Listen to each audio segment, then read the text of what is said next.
Namazın qəbul olunmasına hansı amil və şərtlər təsir edir? 1. Namazın qəbul olunmasının səbəb və şərtlərindən biri mənəvi pərhizkarlıq və vəradır. İslam Peyğəmbəri vəranın vacibliyi və onun namazla əlaqəsi haqqında belə buyurub.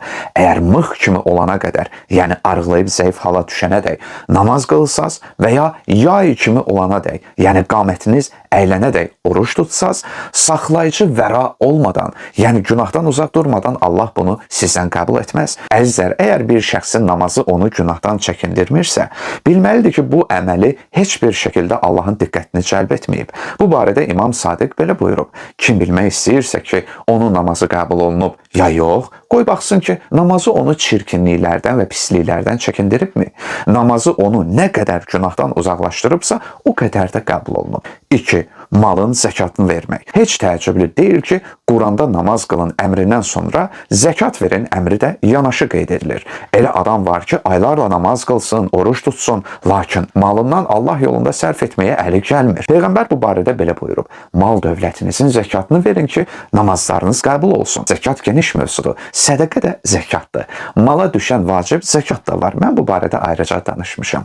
3. Allahı yad etmək və onun qarşısında təvazökar olmaq. Taha 14-də Allah Musa Peyğəmbərə xitab edərək buyurub.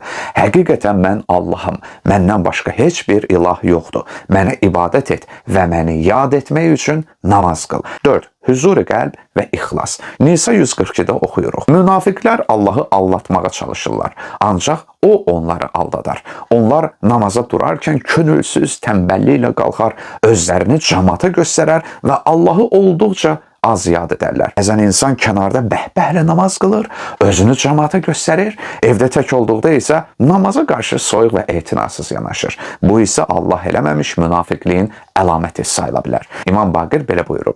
Namazında diqqətini cəmlə, çünki namazdan yalnız diqqət etdiyin qədər qəbul olunur. 5. Başqalarına yardım etmək. Bəli, başqalarına yardım etmək də namazın qəbul olunmasının səbəblərindən biridir. İmam Sadiq bu barədə belə nəql edib. Allah Taala buyurdu, mən yalnız o şəxsin namazını qəbul edirəm ki, bəndələrimə qarşı özünü böyük göstərməsin, acılara yemək versin, çılpaqları geyindirsin, müsibət çəkənlərə mərhəmət göstərsin və qəriblərə sığınacaq versin.